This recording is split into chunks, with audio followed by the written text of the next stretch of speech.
Assalamualaikum warahmatullahi wabarakatuh. Apa kabar sobat sekalian? Semoga baik-baik saja. Jumpa lagi di channel Rama Teman ini. Kali ini kita akan membahas berita hangat dan masih hangat diperbincangkan, yaitu terkait masalah tudingan ya dari elit PDIP terkait hubungan dari Presiden Jokowi dan Megawati yang sempat retak ya. Jadi elit PDIP itu ada tudingan bahwasanya oligarki di balik semua ini yang terus mengembangkan apa namanya isu-isu keretakan dan saat ini masih dipelihara ya. Bagaimana selengkapnya ini sesuai yang dilansir oleh cnnindonesia.com. Langsung saja kita bacakan. Elit PDIP tuding oligarki mau pisahkan Jokowi dan Megawati. Politikus PDIP Perjuangan PDIP Masinton Pasaribu menyinggung kehadiran kelompok oligarki sebagai pihak-pihak yang ingin merenggangkan hubungan Ketum PDIP Megawati dan Soekarno Putri dan Presiden Joko Widodo Jokowi. Menurutnya kelompok oligarki ini berada dalam lingkaran kekuasaan Jokowi. Ada segelintir kelompok kepentingan politik ekonomi oligarki kapital ya di dalam lingkar kekuasaan, ujar Masinton saat dihubungi cnnindonesia.com. Lebih jauh, Masinton menyebut pihak-pihak ini ingin memisahkan relasi Megawati dan Jokowi sebab ingin mengeruk sumber daya Indonesia untuk kepentingan pribadi.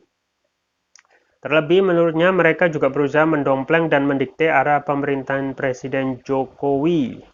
Mereka ingin leluasa menguruk sumber daya kekayaan alam Indonesia dengan mendompleng dan mendikte kebijakan negara melalui pemerintah, papar anggota Komisi 3 DPR itu. Meski demikian, ia menyebut internal partainya masih solid dan tak terdapat konflik sama sekali. Internal partai sangat solid dan gak ada konflik, tegasnya. Sebelumnya, Ketua DPP Partai Demokrasi Perjuangan Indonesia Bidang Pemenangan Pemilu Bambang Wuryanto menduga ada upaya menjauhkan Ketua Umum PDIP Megawati Soekarno Putri dengan Presiden Joko Widodo. Menurut dia, upaya tersebut sudah terjadi sejak lama dan tengah diulang lagi saat ini. Ini kan ada indikasi, saya tidak mau mengatakan fakta ini, ada indikasi kuat hubungan antara Pak Jokowi dengan Ibu Megawati mau dijauhkan. Itu sudah terjadi sejak lama, kata pria yang dianggap sebagai pacul itu di gedung DPR Senayan, Jakarta.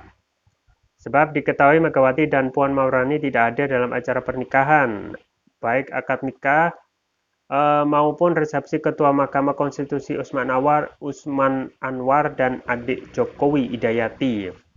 Namun dia tidak mengetahui apakah keduanya mendapatkan undangan. Terlebih belakangan Jokowi seakan-akan memberi kode dukungan untuk Ganjar Pranowo di Pilpres 2024. Ya, sobat sekalian ya itu ya memang dalam beberapa minggu ini ya terjadi isu yang panas terkait keretakan ya yang sudah banyak diberitakan di media terkait keretakan hubungan Presiden Jokowi dengan para elit politik PDIP yang lain ya termasuk juga apa yang disampaikan oleh media dan juga ini disampaikan oleh para pengamat ya tentu saja dengan berbanyaknya indikasi-indikasi gitu ya antara Presiden Jokowi ya dan juga Megawati, Puan dan juga keretakan elit politik PDIP yang lain yaitu dengan Ganjar gitu ya. Yang paling kentara memang adanya keretakan politik, keretakan hubungan antara Ganjar gitu ya, Ganjar dengan elit PDIP dan itu memang indikasinya kuat ya dengan adanya komentar pedas dari elit politik anggota DPR dari fraksi apa namanya PDIP ya Trimedia Panjaitan yang mengkritik koleganya sendiri di partai ya terkait apa yang sudah dikerjakan oleh Ganjar misalnya 8 tahun ini gitu ya. Nah ini menarik gitu ya karena biasanya ya yang paling pedas, yang paling keras dalam hal mengkritik itu adalah ketika mengkritik oposisi gitu ya atau mengkritik lawan politik ya. Justru ini lebih keras ya mengkritik kepada Ganjar yang memang dalam kiprah Ganjar itu sendiri sudah terlihat ya, sudah terlihat jarang menghadiri acara-acara internal partai ya, yang itu memang publik ataupun pihak eksternal ya, termasuk pengamat pengamat itu melihat memang ada keretakan yang serius ya antara Ganjar ya, pun juga kita ketahui pada saat apa namanya acara Projo ya yang dihadiri oleh Presiden Jokowi di Magelang beberapa waktu yang lalu, itu lebih membuat suatu kayak kutub baru ya, kutub baru, persaingan keras antara internal partai ya. Ini menarik ya, kembali lagi ini adalah persaingan keras di internal partai yang sudah sebenarnya sudah banyak apa namanya sudah kita lihat di depan mata, misalnya kehadiran Presiden Jokowi di Projo ya, apa namanya acara Projo yang mengatakan bahwasanya ojo ke susu ya. Nah, itu sudah kemarin sudah dibahas juga di apa namanya banyak media yang disampaikan oleh Presiden Jokowi untuk ojo ke susu dalam hal apa? Dalam hal untuk menentukan calon ya yang akan diduetkan atau akan dimajukan di 2024 ya. Terlebih lagi Presiden juga melanjutkan komentarnya bahwasanya kemungkinan juga orang yang kita dukung adalah orang yang hadir di sini ya. Nah, itu semuanya pengamat sudah tahu semuanya, yaitu Ganjar gitu ya. Di lain pihak, Ganjar itu sudah banyak dikritik oleh mayoritas ya, kebanyakan dari elit internal PDIP sendiri ya, misalnya oleh ya, Puan Marani ya, yang termasuk juga ya, Trimedia Panjaitan gitu ya, yang mengkritik kinerja kiprah Ganjar yang sudah jauh gitu ya. Sudah jarang menghadiri acara internal dan juga lebih fokus di apa namanya kinerjanya di lebih fokus di medsos gitu ya. Nah ini apa namanya tentu saja termasuk juga saat ini ya adanya keretakan Presiden Jokowi dengan Megawati gitu ya. Jadi Megawati yang tidak hadir di pernikahan adiknya ya, yaitu Hidayati dengan Anwar Usman, itu seakan dan juga yang terakhir adalah tidak hadirnya Megawati dan perayaan 1 Juni ya, Hari Harla Pancasila yang diadakan di NTT, itu seakan apa namanya menyimpulkan publik bahwasanya ada keretakan internal gitu ya. Ini kembali ya, ini ada keretakan internal, bukan saling serang ataupun saling mengkritik antara lawan politik yang berbeda partai gitu ya.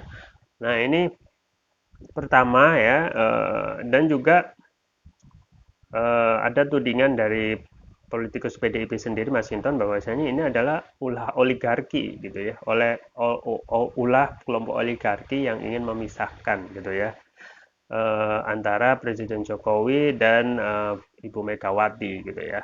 Dan memang sudah dibantah ya di sana sini termasuk oleh Hasto Kristianto dan juga Mensesnek bahwasanya tidak ada keretakan ya, semuanya itu baik-baik saja gitu ya. Nah, itu bisa saja benar karena ini hanya sebagai analisa ya. Karena pengamat itu hanya melihat indikasi-indikasi yang jelas di depan mata, ada perilaku, tindakan yang tidak normal gitu ya. Ini tidak normal dan dikaitkan dengan panasnya kontestasi politik jelang 2024 gitu ya. Nah, elit politik PDIP memang ada ya indikasi ya menyinggung kehadiran kelompok oligarki gitu ya. Nah, ini kurang lengkap ya karena ya, oligarki yang untuk menjalankan ataupun untuk memenuhi syahwatnya dalam mengeruk kekayaan keuntungan pribadi gitu ya.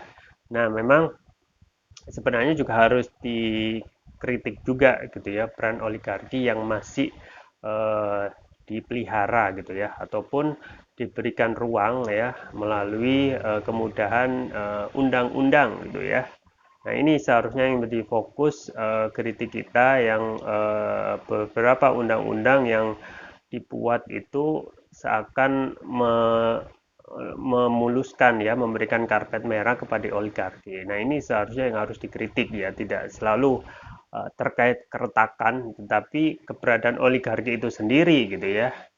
Jadi oligarki itu bisa juga disamakan seperti cukong ya, mereka yang kemarin membiayai ataupun memberikan dana ya, apapun dukungan ya, terutama masalah dana dari para konsesan atau calon ya, itu ya sudah menjadi hal yang umum ya. Dalam hal ini mereka harus dijamu dengan beberapa kemudahan dalam hal kebijakan termasuk undang-undang ya.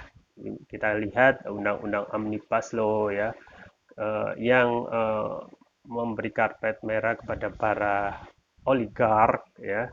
Kemudian juga undang-undang Minerba yang terbaru ya, yang undang-undang sebelumnya itu tidak memberi bahwasanya tambang itu yang sudah habis masa konstitusinya itu harus diserahkan kepada negara. Nah ini yang baru justru malah anti klimaks ya. Tambang yang baru yang habis itu boleh diperpanjang dengan masa waktu yang lama gitu. Dan ini kan justru memuluskan oligarki tanpa juga memberikan kenyamanan bagi oligarki. Nah ini yang harus dikritik keras ya sebagai anggota DPR dan juga dalam hal ini fungsi mereka untuk menjalankan wakil rakyat ya, karena kondisi sekarang ya kita ketahui mayoritas kekayaan alam tambang kita termasuk sumber daya alam ya yang harusnya bisa memberikan kekayaan, kesejahteraan buat Indonesia itu ya, dari dulu hingga sekarang itu tidak pernah terselesaikan karena mayoritas dikuasai oleh oligarki gitu ya. Nah, ini harus dikritik ya. Mau dibawa kemana negeri ini kalau terus-menerus oligarki ini ya apa namanya terus mengeruk kekayaan sumber daya alam ya, entah itu emas ya, batu bara, gas alam, hasil laut, hasil hutan gitu ya. Dan kita hanya mendapatkan hasil yang sedikit gitu ya. Dan inilah ya yang menjadi catatan ya. Di lain apa namanya selain masalah keretakan yang dituding ini adalah oligarki ya, tetapi juga kita harus mengkritik oligarki ini harus segera kita apakan gitu ya, apa kita akan pelihara terus atau akan sebagai teman ya karena dahulu yang memberikan dukungan pada konsultasi ataupun kita lebih bersikap mempunyai akal yang lebih sehat lagi ya untuk apa namanya menghilangkan oligarki ini gitu ya. Dan memang yang terakhir yaitu benar-benar menghilangkan oligarki itu memang perlu keberanian politik. Karena oligarki saat inilah yang memberikan apa namanya dukungan ya, dukungan pada saat konsultasi politik dan kita ketahui Menko Polhukam sendiri juga mengatakan bahwasanya 90% itu kepala daerah kan didukung oleh cukong ya, dan cukong itu adalah oligarki gitu ya. Dan memang ya meskipun sudah ada tudingan seperti ini ya, sebenarnya yang dibutuhkan masyarakat bukan permasalahan internal dari PDIP itu sendiri gitu ya, karena masyarakat sekarang itu yang mereka butuhkan adalah kesejahteraan ya, kenormal apa namanya harga-harga yang turun gitu ya. Tetapi yang didapat adalah banyak sekali carut marut masalah ya, tidak henti-henti ya. Karena dengan adanya keretakan internal ini ya dengan kondisi masyarakat yang sekarang susah ya masyarakat lebih cenderung memikirkan kondisi mereka sendiri ya. Karena dan juga kita sebagai civil society tentu mendorong ya bahwasanya fungsi DPR itu benar-benar harus apa namanya harus nampak ya, mereka DPR adalah wakil rakyat yang sekarang memang tidak bisa kita lihat ya perannya karena banyak sekali apa namanya tugas-tugas itu yang tidak berjalan gitu ya. Makanya yang paling penting dalam hal ini adalah bagaimana kembali lagi ya masalah keretakan internal itu memang tidak akan menjadi hal yang akan menjadi problem ya bagi masyarakat sekarang, tetapi bagaimana para pejabat itu harus kembali fokus menjalankan fungsi mereka, mensejahterakan rakyat, menurunkan harga-harga kebutuhan pokok yang sekarang belum terselesaikan ya. Coba bayangkan harga minyak goreng yang sekarang masih 40-50 ribu 2 liter ya, atau per liter itu masih tinggi gitu ya. Di mana fungsi negara gitu ya? Padahal kita ketahui negara ini adalah penghasil apa namanya? Yang penghasil CPO terbesar di dunia ya, bahan baku minyak goreng ya. Tetapi kenapa minyak gorengnya itu bisa mahal ya? Terus apa peran pemerintah dalam hal ini yang mempunyai kekuasaan, dan juga apa peran DPR gitu ya. Di lain pihak akan ada rencana ya, setelah Pertamax naik ya, akan diikuti oleh kenaikan dari Pertalite ya. Itu diindikasikan dari apa namanya, pidato dari presiden yang memang tidak bisa menahan lagi harga Pertalite yang sekarang harganya masih 7.650 ya. Di lain pihak Singapura ya itu 35.000 ya. Nah, ini wajib harus jujur bahwasanya Singapura itu dengan Indonesia berbeda jauh ya. Karena pendapatan per kapita Singapura itu yang jauh ya, sekitar 59.000 ya US dollar per tahun, dan sedangkan kita cuma 4.300 US dollar per tahun ya. 59.000 itu pendapatan per kapita Singapura sekitar 875 gitu ya, kurang lebih dengan kurs 14.000, dengan pendapatan 875 juta ya per tahun, dengan per bulan sekitar 74 juta per bulan ya, itu sangat jauh sekali ya. Kalau mendapatkan harga PPN 35 jelas akan sangat ringan sekali ya, bahkan 40.000 per liter itu masih ringan sekali. Sedangkan kalau dibandingkan di Indonesia jauh ya, pendapatan per kapita kita 4.300, artinya per tahun itu 60 juta ya, atau sekitar 60-an juta gitu ya, atau per bulan itu sampai 5 juta ya. Ya, jelas kalau disamakan ya, penghasilan 5 juta dengan harga BPN sampai 35 ya jelas memberatkan gitu ya. Pun juga kalau kita ketahui dengan penghasilan per bulan 5 juta itu tidak semua gitu ya. Apalagi kondisi sekarang COVID yang meskipun sudah menurun, tetapi ekonomi itu belum bisa pulih ya. Banyak sekali orang-orang di Indonesia ini penghasilannya di bawah 5 juta ya. Ada yang 4 juta, ada yang 3 juta, ada yang 2 juta, ada yang 1 juta, ada yang di bawah itu lagi ya. Ada juga yang tidak mendapatkan penghasilan sama sekali ya. Karena memang sekarang kondisi lagi reses gitu ya. Resesnya belum juga pulih gitu ya. Di lain pihak juga banyak sekali ya berita-berita yang kita dapatkan tentang PHK gitu ya, PHK di apa namanya perusahaan, termasuk juga di startup gitu ya, hal yang patut kita kagetkan gitu ya. Startup yang begitu moncer beberapa tahun itu sekarang agak meredup gitu ya.